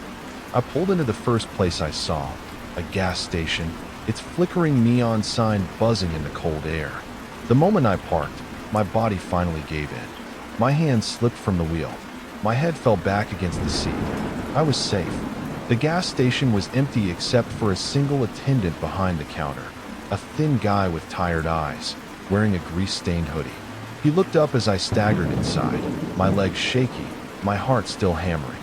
His eyes flicked over me. "You good, man?" I let out a breathless laugh, rubbing my face. "Yeah, just long drive." The guy smirked. "Yeah? Well, you look like you saw a ghost." I forced a small smile, but I couldn't shake the unease still crawling under my skin. I grabbed a bottle of water, my hand still trembling as I twisted the cap open. And then something caught my eye. A bulletin board near the entrance. It was cluttered with old notices, lost dogs, job postings, random ads. But one paper stood out, a faded missing persons poster. The photo was grainy, but the face was clear. A man, wide, hollow eyes, staring at the camera. A thin face, drawn tight with exhaustion, like he hadn't slept in days, like he was terrified. Beneath the photo, the caption, "Last seen on this highway." His car was found abandoned, engine still running. A chill ran through me. I took a step back, my pulse hammering in my ears. That face, that expression, it was the look of someone who had been hunted. I turned away from the board, my breath quick and uneven. I needed to get out of here. I fumbled for my keys, stepping outside into the night air. The gas station lights buzzed overhead, casting a dull glow across the empty parking lot. I took a deep breath, trying to calm my nerves. But then I saw it. A small, folded piece of paper. It was wedged under my windshield wiper. My stomach dropped. Hands shaking, I reached for it. Unfolded it. For simple words. "See you next time." My breath caught in my throat. I whipped my head around, scanning the dark highway. But there was nothing. No headlights. No figures in the distance. Just the endless, empty road. Waiting. Fade to black. I needed to get away. From everything. The city, the noise, the people. I wasn't running from anything in particular. At least, that's what I told myself. But after the last few months, I felt like I was suffocating. So, I packed my gear and drove 6 hours into the wilderness, to a place I'd visited once as a kid. A lake, surrounded by miles of untouched forest, far from the nearest town. It wasn't a well-known camping spot, which is exactly why I chose it. No crowds, no distractions, just me and nature. I told myself I was here to clear my head, to finally work on the book I'd been putting off for years. But deep down, I knew it was more than that. I needed silence, space to breathe. After the breakup, after months of feeling like I was slowly unraveling, I had to be alone. By the time I reached the lake, the sun was dipping low in the sky. The water stretched out before me, still and glassy, reflecting the towering pines that lined its shore. It was beautiful, but something about the silence felt off. The kind of silence that pressed against your ears, making you hyper-aware of every breath, every heartbeat. There was no cell phone signal out here, but that was expected. I set up my tent near the water's edge, gathered some firewood, and settled in. As I lit the campfire, the crackling flames sent flickering light over the trees, breaking up the darkness inch by inch. I ate a simple meal, sipping on a beer while watching the last bits of sunlight bleed out of the sky. The lake was so still, so perfect, that it didn't look real. A deep, black mirror stretching into the horizon. That's when I saw him. Across the lake, on the far shore, a figure stood motionless at the water's edge. At first, I thought my eyes were playing tricks on me. The distance made it impossible to make out any details, just a dark silhouette against the trees. A fisherman, maybe? Another camper? But something about the way he stood, so perfectly still, made my skin prickle. I kept my gaze on him, waiting for some kind of movement. A shift, a wave, anything. But he didn't move. He just stood there, facing the water. I shook my head, forcing myself to look away. I was letting my imagination get the best of me. Of course, other people came out here. It was just strange to see someone standing so still. After a while, I stopped thinking about it. The fire was warm, the beer was making me sleepy, and the sounds of the forest were oddly comforting. I leaned back, stretching my legs out in front of me, letting my mind drift. Then, just before I turned in for the night, I glanced back across the lake, and the stranger was closer. I stared across the lake, my body suddenly tense. The figure was no longer on the far shore. Now, he stood halfway around the lake, closer to my side.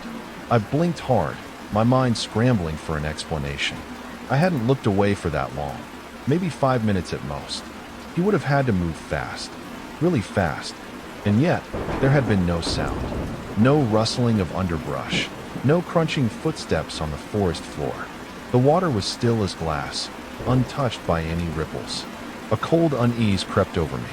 My rational brain tried to reason through it. Maybe the trees were playing tricks on my eyes. Maybe the shadows had shifted as the firelight flickered. Or maybe he just walked very quietly along the shore. I swallowed hard, suddenly aware of how isolated I was. Miles from the nearest town. No cell phone service. No one around for help. You're overthinking it. I forced a breath, stood up, and kicked some dirt over the fire. The night air was cool against my skin as I moved toward my tent. I zipped myself inside, cocooning in my sleeping bag, trying to shake the lingering discomfort. But sleep wouldn't come. Every time I closed my eyes, I pictured the figure, standing there, watching.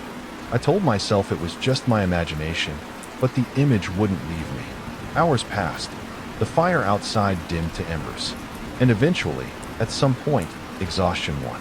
I don't know what woke me. One moment, I was sleeping. The next, I was awake. The kind of awake where your entire body is alert before your mind even catches up. My heart pounded in my chest. Something felt wrong. I listened. The air inside the tent was cold, and outside, silence. Not the natural quiet of the wilderness, but something deeper. The absence of sound.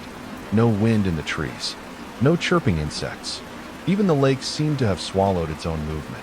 I turned my head toward the tent flap, straining to hear anything. Then, a whisper. A low, dry voice, just beyond the fire pit. Do you know what happened here? A bolt of ice shot through my spine. The voice wasn't distant. It wasn't coming from across the lake. It was close, right outside my tent. I didn't move. I barely breathed. My mind screamed at me to rationalize, to explain it away. Maybe I was dreaming. Maybe it was the wind twisting through the trees. making words out of nothing. But deep down, I knew. I knew what I'd heard. Minutes passed. Nothing. No footsteps. No rustling. No sounds of someone moving away. Just silence. I lay there, every muscle locked in place, staring at the tent's thin fabric. My fingers itched toward my flashlight, but I didn't dare turn it on. I didn't want to see. I didn't want to know what was waiting outside. I must have dozed off at some point. My body ached from staying tense for so long, and when I opened my eyes, a pale, early morning light seeped through the tent fabric. For a long moment, I just lay there, listening. The usual sounds of the forest had returned. Birds chirping, branches shifting in the breeze, the occasional creak of trees settling. Everything sounded normal, as if nothing had happened. I took a slow breath, trying to convince myself that the fear from the night before had been nothing more than an overactive imagination. The darkness had played tricks on me. The voice, the figure. Maybe I'd been half dreaming. Maybe the isolation was getting to me. But I had to be sure. I unzipped the tent, inching the flap open just enough to peek outside. The fire pit was nothing but a pile of dead embers, and the lake stretched before me in perfect stillness. The water was calm, untouched, and the stranger was gone. I stepped outside, the cold morning air stinging my skin. My boots crunched against the damp earth as I scanned the shore. No footprints, no sign that anyone had stood there in the night. If someone had been near my tent, they would have left tracks in the soft dirt. But there was nothing. A trick of the mind. That had to be it. The isolation, the silence, my own exhaustion. It had all fed into some half-dreamed paranoia.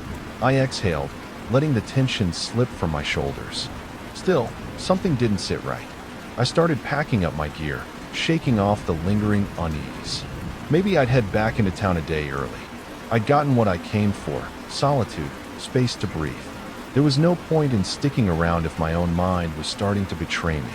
I had just finished rolling up my sleeping bag when something caught my eye. Across the lake, at the very edge of the tree line. I went still. There he was, the stranger, standing in the exact same spot he had been in when I first saw him yesterday evening, as if he had never moved. My breath hitched. My mind reeled. No, that wasn't possible. He had moved last night. I had seen him. He had been closer. And then there had been the voice, the whisper from right outside my tent. Hadn't there? A cold sweat prickled at the back of my neck. I watched him, waiting for some kind of movement. A twitch, a shift, anything. But just like before, he was unnervingly still, as if he weren't even real. I told myself to walk away, to finish packing, to get in my car, to leave. But I couldn't move, because a terrible, gnawing thought had taken root in my brain. If he had never moved, if he had been standing there this whole time, then how had he gotten closer last night? And who, or what, had whispered outside my tent? A sharp chill crawled up my spine as I stared across the lake. The stranger hadn't moved. Not once. Not when I saw him last night. Not when I checked this morning. He had been standing in the same exact spot all along. So then, who, or what, had been outside my tent? My pulse pounded in my ears. The whisper, the voice that had crept out from the darkness, too close to my tent. The silence that had swallowed the forest whole. I felt sick, exposed, like I had been watched. I needed to leave. Now, moving fast, I finished stuffing my sleeping bag into my pack and kicked dirt over the fire pit. My fingers fumbled with the tent poles as I tore them apart, my movements jerky, rushed. Every nerve in my body screamed at me to hurry. I slung my backpack over my shoulders and turned toward the narrow trail leading back to my car. It was barely a 10-minute walk. I'd be gone in minutes. Then, a sound, soft, barely audible over the wind rustling the trees. Footsteps. I froze. The sound was behind me. I spun around, breath caught in my throat. Nothing. Just trees. Just the empty shoreline. I swallowed hard. Calm down. Maybe it was just my own movement, the echo of my boots crunching the dirt. Maybe I was scaring myself over nothing. But then, another step. Closer.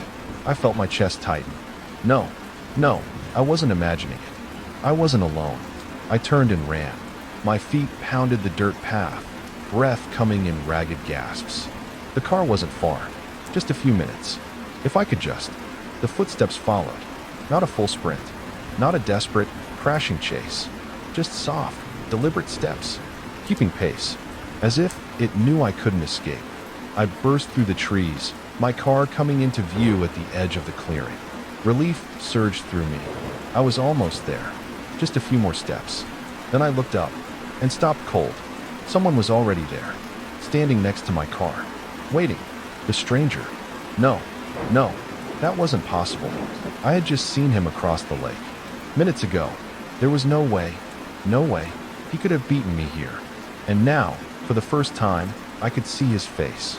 Pale, blank, expressionless, yet somehow, horribly, impossibly familiar. I couldn't move. The stranger stood next to my car, pale and silent, his blank face catching the first light of morning. Something about him twisted in my brain like a half-forgotten dream. I knew him, but I didn't know how, or why. I took a step back, my legs trembling beneath me. And then he spoke. "You weren't supposed to come back." His voice was low, almost disappointed, like a teacher scolding a forgetful student. A cold, suffocating terror gripped me. What did he mean? The words echoed in my skull, louder than my own heartbeat. Come back? I had never been here before. Had I? I tried to remember how I first found this place. I had picked it off a map, hadn't I? But the more I thought about it, the more the memories blurred, like an old photograph fading at the edges. My knees buckled, and I dropped to the dirt, clutching my head. Something was wrong. I had been here before. I had stood in this exact spot. I had camped by this lake. I had stared across the water at it. And every time this had happened, I choked back a scream and lunged for the car door. My hands shook as I fumbled with the lock, yanking it open and throwing myself inside. The keys. Where were my damn keys? My fingers tore through my pockets until there. Cold metal. I jammed the key into the ignition, twisting hard. The engine roared to life. I didn't look back. I slammed my foot on the gas, tires kicking up gravel as I sped onto the narrow dirt road leading away from the lake. Trees blurred past me. My hands were slick with sweat, gripping the wheel too tight. Just get out. Just get away. The road stretched ahead, winding through the dense forest. My breaths came in shallow gasps, my entire body screaming for distance. Then up ahead, a break in the trees, a clearing, a body of water. No. I hit the brakes hard, the car skidding to a stop. Dust and dead leaves swirled around me. Through the windshield, the lake lay sprawled before me. The same lake, the same shore, and standing by the water's edge. Him, waiting. A strangled noise tore from my throat. I slammed the car into reverse, twisting the wheel, tires screeching against the dirt road. I backed away, heart hammering, gasping for air. Then I shifted into drive again. Another direction, any direction. I drove faster. Branches scraped against the sides of the car as I barreled through the narrow road. The trees blurred into a dark tunnel, the road twisting and turning. But I didn't care. I just had to leave. Minutes passed, maybe hours. Then, a break in the trees. Another clearing, another body of water. And him, standing by the shore, waiting. I screamed. I slammed the gas pedal, but it didn't matter. No matter how fast I drove, no matter where I turned, I always ended up back here. The lake, the stranger, the loop. I was never going to leave. I don't know why I chose that forest. Maybe I was looking for something clarity, escape, or just silence. After everything that had happened, I needed to be alone. My name is Daniel Carter, and for as long as I can remember, I've found solace in the wilderness. The quiet hum of the trees, the smell of damp earth, the way the world slowed down when I was miles away from civilization. It was the only place I ever felt at peace. After my brother, Jason, passed away last year, I started hiking more. It was the only thing that made sense when everything else felt like it was falling apart. This trip was supposed to be a short one. A few days in the deep woods, far from the noise of the city, far from the well-meaning condolences of friends and family. I had heard about Black Hollow Forest from an old hiking forum. Not many people ventured there anymore. The few posts about it described a vast, untouched expanse of trees, a place where nature still ruled. The locals, however, spoke about it differently. On the way to the trailhead, I stopped at a small gas station on the outskirts of town. The cashier, an older man with sun-weathered skin and tired eyes, noticed my gear and asked where I was headed. Black Hollow, I said, setting a bottle of water on the counter. He paused, his fingers hovering over the register. You sure about that? Why? I asked, though I already knew what was coming. People go in, but they don't always come out. His tone was casual, but there was something else in his expression, something wary. I'd heard similar stories before, the kind of folklore that clings to old places. Disappearances, strange lights, whispers in the wind. Every remote forest had its own myths, and I'd never paid them much attention. I'll be fine, I said, offering a small smile. He didn't argue, just nodded and handed me my change. Watch yourself out there. I left the store and drove the remaining miles to the trailhead, parking my truck at the edge of the dirt lot. The forest stretched endlessly before me, towering pines and thick undergrowth swallowing the light. There were no marked trails, no warning signs, just nature, raw and unfiltered. I shouldered my pack, took a deep breath, and stepped forward. At first, it was everything I'd hoped for. The air was cool and crisp, filled with the scent of pine and damp leaves. Birds chirped somewhere in the distance, their calls echoing between the trees. There were no signs of other hikers, no footprints, no litter, just pure isolation. But the deeper I went, the quieter it became. The wind barely stirred the branches, and the usual rustling of small animals in the underbrush was absent. It was as if the forest itself was holding its breath. Then, a few miles in, I saw them. The stones, neatly stacked, one on top of the other, forming small towers in the middle of the path. Some were only a few inches high, others reached up to my knees. There were dozens of them, scattered in no particular pattern, as if someone had carefully placed them and then vanished without a trace. I had seen rock stacks before. Sometimes hikers left them as trail markers, but these felt different. They weren't leading anywhere. They were just there. I took a cautious step forward, my boots crunching against the dirt. The air felt heavier now, as if the forest was watching me. Still, I brushed it off. Superstition had no place in reality. I stepped around the stones and kept walking. I didn't look back. The deeper I walked into the forest, the more the weight of silence pressed down on me. There was something unsettling about it, not the usual peace I found in solitude, but an unnatural stillness, as if the trees themselves were listening. An hour had passed since I left the trailhead. The sun hung low in the sky, its light filtering through the dense canopy in streaks of gold and shadow. That was when I saw the first pile. A neat stack of small, smooth stones, perfectly balanced in the middle of the path. I slowed my steps, studying it. Someone must have placed it there recently. The stones were free of moss or dirt. At first, I thought nothing of it. Hikers often left markers to signal a trail or commemorate a visit. I had done the same before. But as I moved forward, more of them appeared. At first, they were simple, just a few stones stacked in a column. Then, as I walked, they became more intricate. Some were arranged in spirals, curling inward like miniature labyrinths. Others were lined up in delicate patterns, their symmetry too precise to be random. And then I saw the figures. Small human-like shapes, made entirely of stones, their arms and legs stretched outward in eerie stillness. Some were lying flat as if they had been placed to mimic fallen bodies. Others stood upright, their crude heads tilted toward the path as if watching me. A chill prickled my skin. I scanned the area, looking for any sign of other hikers. No footprints, no distant voices, just the whisper of wind through the trees. I swallowed and kept moving, stepping around the formations carefully, though I wasn't sure why. Maybe it was out of respect. Maybe it was something else, something deeper, more instinctual. Then, I noticed something that made my stomach clench.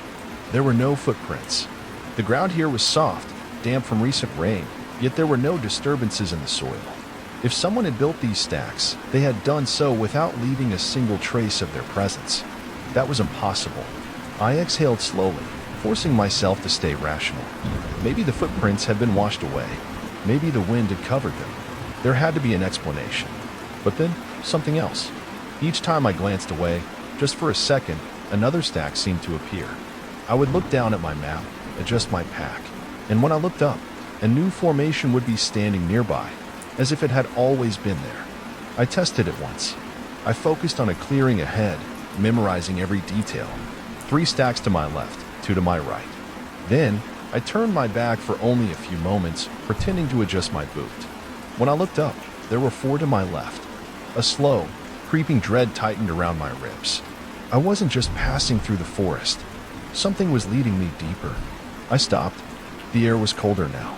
The trees, taller and more suffocating. I turned around. Another formation stood directly behind me, where there had been nothing before. This one was different, larger.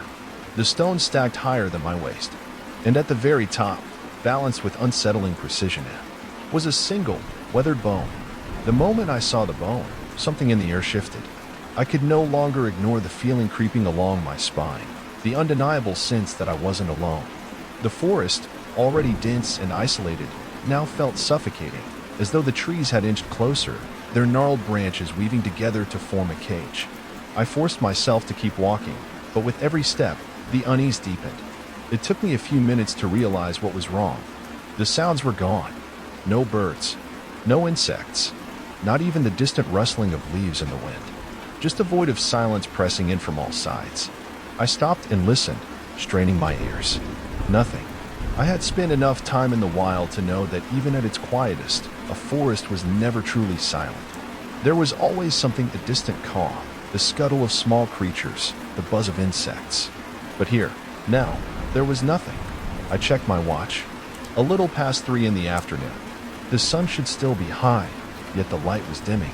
The further I walked, the darker the forest became. Shadows stretched unnaturally long, pooling beneath the trees like spilled ink. It didn't make sense. I looked up. The canopy was thick, but not enough to explain the sudden loss of light. The sun should have been filtering through in patches, but instead, the branches seemed wrong. Twisted, almost as if they were curling inward, reaching for something unseen. I had hiked through countless forests, but I had never seen trees like these. Their bark looked rough and scarred, their trunks bent at odd angles. Some had deep gashes along them, as if something had clawed through the wood. Something was wrong. I walked faster now, pushing forward even as my instincts screamed at me to turn back. The thought had crossed my mind, retrace my steps, find my way out, but an unsettling thought gnawed at the edges of my mind. Had I already gone too deep? Then I saw it. A clearing up ahead, just beyond a thick row of trees. Unlike the rest of the forest, where the undergrowth was tangled and overgrown, this space was clean, perfectly circular. And at the very center stood a formation of stones unlike anything I had seen before. A massive ring, made of hundreds, maybe thousands, of stacked rocks, each placed meticulously, as if some unseen hand had spent years crafting it. The circle was wide, at least 20 feet across, the stones varying in size, but all stacked with unsettling precision. And at its center sat a single, larger rock, half buried in the earth. Carved into its surface were symbols, deep grooves forming jagged, angular shapes. I didn't recognize them, but they sent a strange, instinctual discomfort through me. They weren't random. They meant something. I swallowed hard and took a cautious step forward. A crunch. I looked down. Another stack. Small, only a few inches tall, right by my feet. It hadn't been there a second ago. My breath caught in my throat. Slowly, carefully, I crouched down to examine it. The stones were smooth, dark, and cool beneath my fingers. Then, I noticed something on one of them. A faint marking. A smudge. I rubbed my thumb over it, and my stomach twisted. A fingerprint. My own fingerprint. The cold realization settled like a weight in my chest. I hadn't touched these stones before. I hadn't even seen them until now. So how in the hell did my fingerprint end up on one of them? A twig snapped somewhere behind me. I froze. The silence shattered. I wasn't alone. The twig snap echoed through the unnatural silence like a gunshot. My breath hitched as I whipped around, scanning the trees. Nothing. Just towering trunks and shifting shadows. But I knew I wasn't alone. The air felt different now. Heavy, pressing against my skin like a physical weight. And then, beneath the suffocating quiet, another sound emerged. A soft, scraping noise, like stone dragging against stone. I turned my head slowly, the noise sending an unnatural shiver up my spine. It was faint, distant, but steady. A slow, deliberate grinding, as if someone or something was shifting the stacked stones nearby. I scanned the clearing, my heart hammering against my ribs. The massive stone circle still stood undisturbed, the symbols etched into the central rock now seeming darker, deeper, like fresh wounds in the stone. But nothing had moved. The scraping sound stopped. The silence was worse. Something was watching me. I couldn't see it, but I felt it, like a presence pressing in from all sides, hiding just beyond my line of sight. My instincts screamed at me to leave, to run, but my legs felt rooted in place. Then I saw it, just beyond the clearing, where the trees thickened into an impenetrable wall of darkness. Something stood between the trunks. A figure. It was far enough away that I couldn't make out its features, but I knew it was human-shaped, tall, cloaked in shadow, completely still. Watching, my mouth went dry. I didn't move. Neither did it. Seconds stretched into eternity. I blinked. It was gone. A cold sweat broke out along my neck. I scanned the trees, but the figure had vanished as if it had never been there. No sound, no movement, just gone. Every muscle in my body tensed as I took a shaky step backward, forcing myself to breathe. I needed to get out of here. Now, I turned toward the trail and stopped. The way I had come, the narrow dirt path winding through the trees, was gone, replaced by thick, unyielding forest. The trees weren't just denser, they were different, twisted in unnatural shapes, their bark gnarled and dark. I spun in place, my pulse racing. This wasn't right. I had only taken a few steps into the clearing. There was no way I could have gotten turned around. But no matter which way I looked, I couldn't find a trail. Then I saw the stones, dozens of them, stacked deliberately, blocking where the path should have been. They hadn't been there before. I swallowed hard, my hands clenching into fists. There was no way back. The forest had changed, and I was trapped inside it. The scraping sound returned, closer this time. A slow, deliberate dragging, stone grating against stone. The sound sent a sharp chill through me, raising every hair on my body. I turned, my breath caught in my throat. The stacked stones had changed. The formations that once lined the clearing were no longer the same. They had rearranged themselves into a new pattern, curling inward like a massive spiral. At the center stood a single, taller stack, different from the rest. It was shaped like a hunched figure, rocks stacked in the vague form of a body, slumped forward, its head tilted unnaturally to one side. It hadn't been there before. A sharp crack echoed through the still air. One of the stones from the figure's shoulder shifted, tipped, then fell. It hit the ground with a soft thud, rolling to a stop at my feet. I didn't move. I couldn't. Something unseen had touched it. The realization sent a pulse of raw terror through my limbs. My chest tightened, breath coming in shallow gasps. This wasn't a coincidence. It wasn't the wind. I wasn't alone. Then I heard them. Footsteps. Heavy, deliberate footfalls echoing in the trees, moving fast. But there was no one there. I ran, blindly, desperately. The branches tore at my arms, my pack catching on twisted limbs as I forced my way through the suffocating darkness. My breath was ragged, my heart hammering against my ribs. The footsteps followed, faster, heavier. The ground blurred beneath me, but no matter how fast I ran, the sound never fell behind, as if whatever was chasing me was keeping pace effortlessly. Then, the whispering started, low, barely audible, threading through the trees like a breath carried on the wind. I couldn't understand the words. The language was foreign, ancient, but the cadence was unmistakable. A chant. I pushed myself harder, ignoring the burning in my lungs. The whispering grew louder, curling around me like smoke, seeping into my skin. I wasn't running away from something. I was being herded. Then my foot caught on something solid. I fell. The world spun, leaves and dirt rushing up to meet me, before my body hit the ground hard. My hands scraped against stone, the impact jolting through my bones. I had landed inside another stone circle.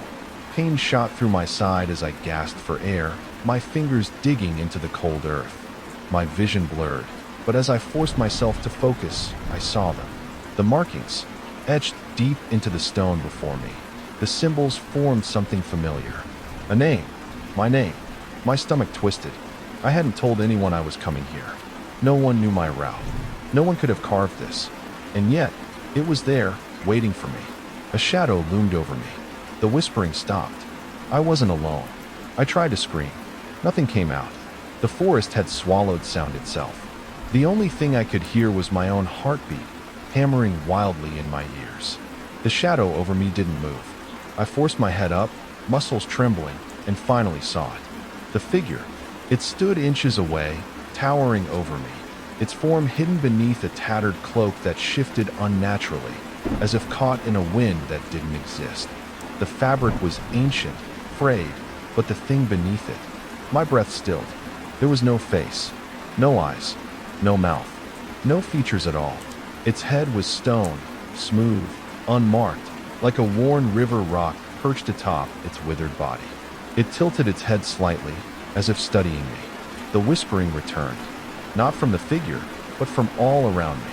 A chorus of voices, murmuring in that same incomprehensible language, overlapping and weaving through the trees. The weight of unseen eyes pressed down on me, an overwhelming, suffocating presence. I tried to crawl backward, but my limbs wouldn't move. My body was frozen, pinned beneath a force I couldn't see. The figure raised a hand.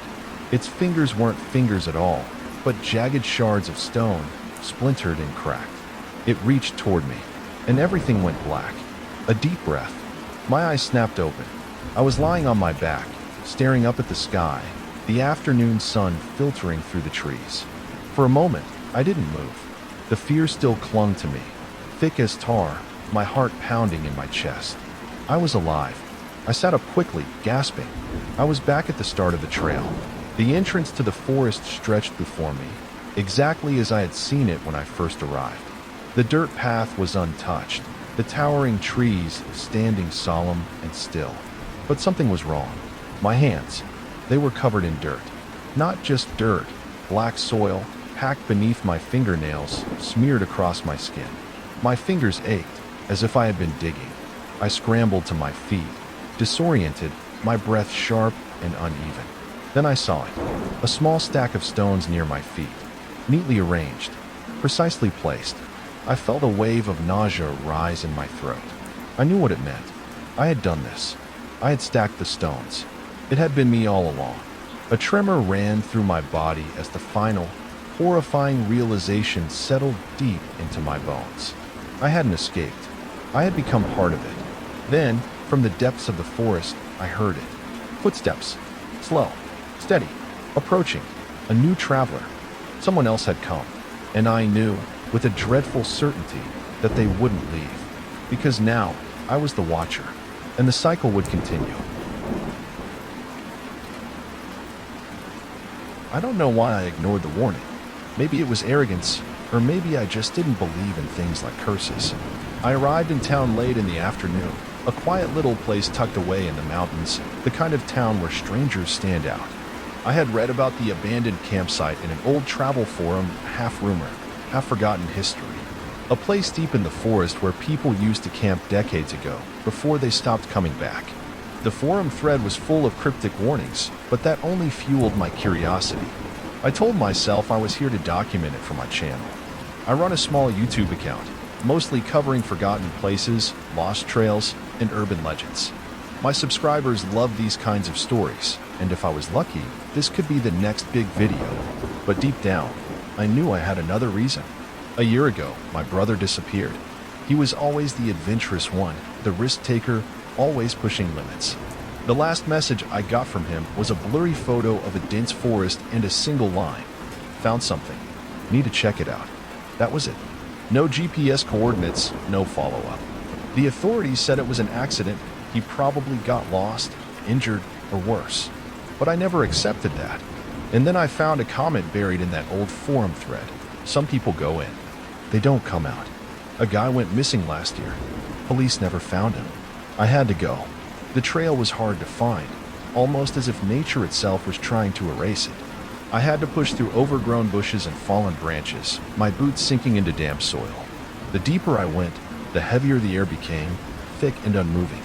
No birds, no rustling leaves, just a silence so unnatural it made my skin crawl. An old man at the gas station had warned me. He didn't try to stop me, but his words stayed with me. "You don't want to go there," he said. "The forest takes things. It doesn't always give them back."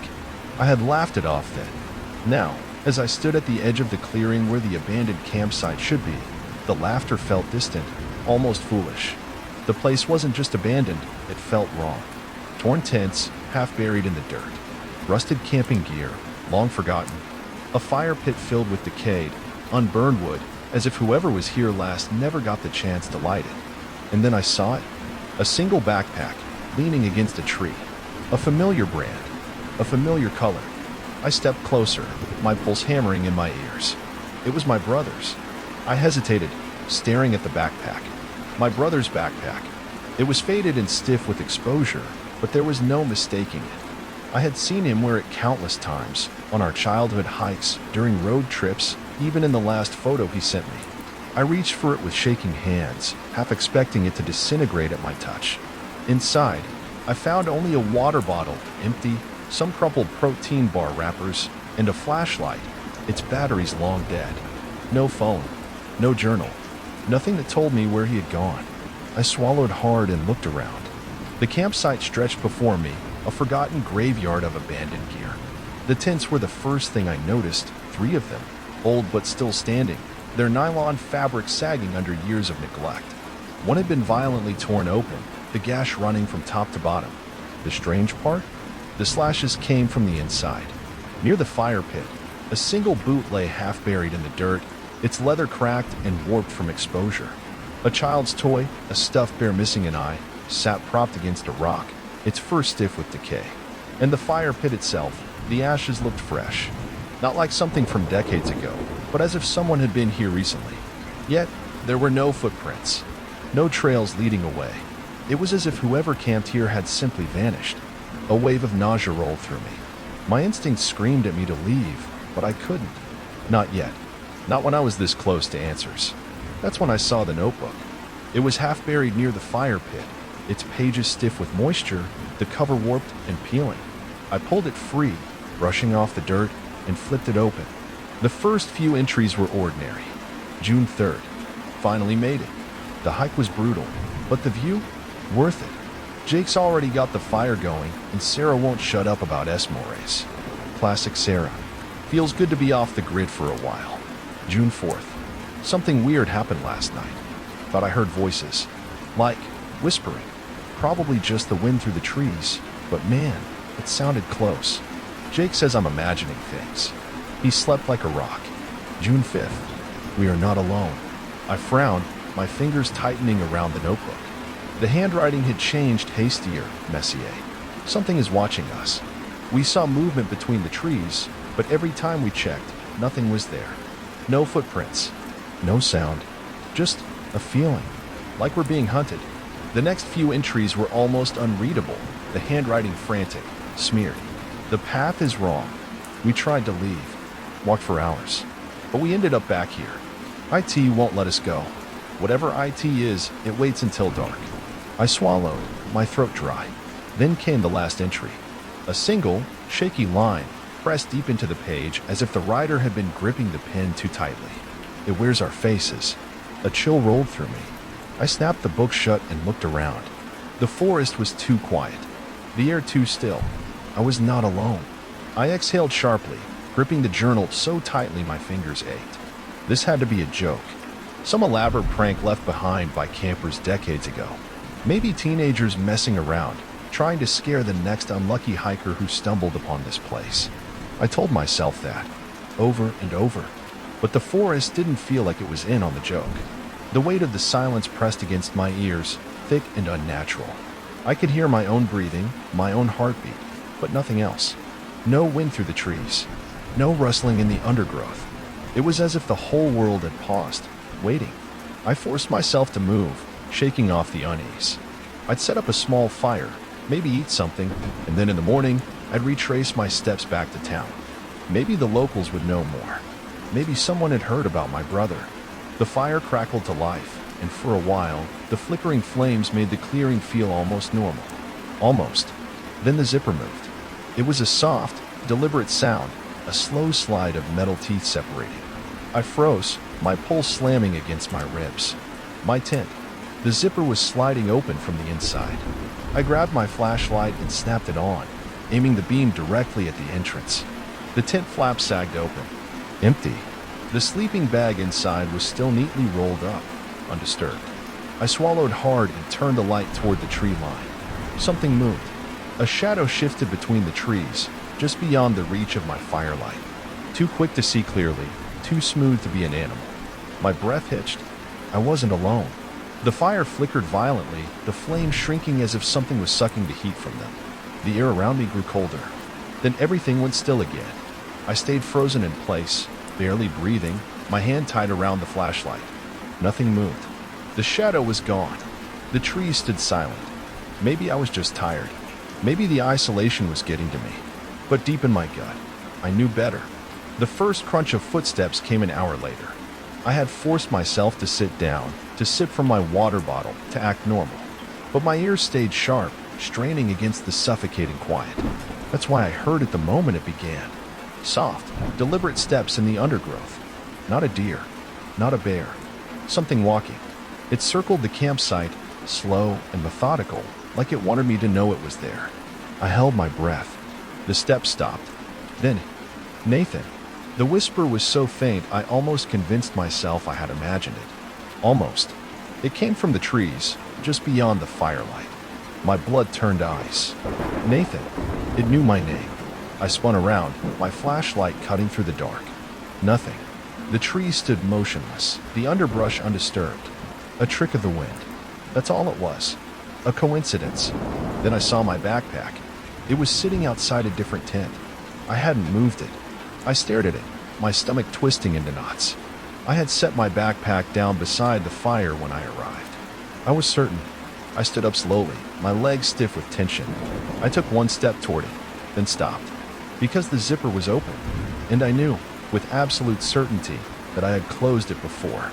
I didn't move. I didn't breathe. My backpack sat exactly where I knew I hadn't put it, its zipper half open, gaping like a silent warning. And then, the fire surged. The flames roared higher in an instant, as if doused in gasoline, the sudden light casting long, writhing shadows across the trees. I stumbled back, raising an arm against the heat. And that's when I saw it. A figure stood at the edge of the clearing, just beyond the fire's glow. For a moment, my brain refused to process what I was seeing. It was just a person, a man, standing motionless between the trees. But then the details registered. It was me. Same jacket, same jeans, same boots, caked in the same dirt from my hike. Even the posture, the slight hunch in my shoulders, the way my hands clenched into fists when I was uneasy. I felt my throat close. It wasn't possible. And yet, there it was. The worst part, the part that made my skin crawl, that made my breath turn to ice, were the eyes. Hollow, empty, darker than the night behind it. It was watching me. No, not watching. Mirroring. I shifted my weight slightly, and it did the same, half a second too late. I raised my flashlight, and so did it. Only there was nothing in its hands. Just the slow, jerky motion of a pantomimed copy. A shudder rolled through me. I swallowed hard and forced my voice to work. Who's there? The thing's mouth moved. It shaped the same words. Who's there? But no sound came out. I took a step forward. It did too, half a beat behind. My breath hitched.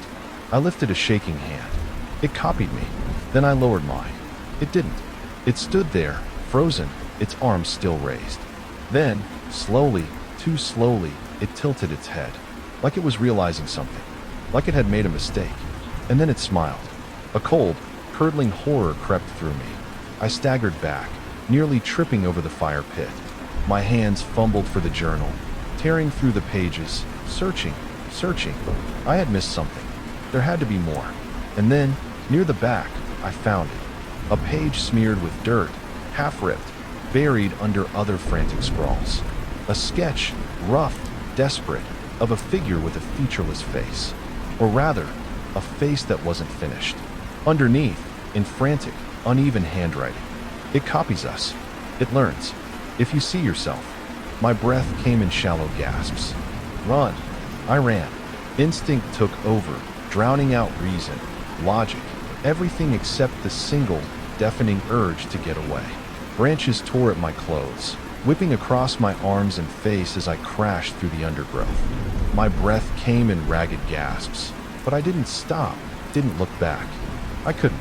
The trees blurred past me, nothing but shifting shadows in the night.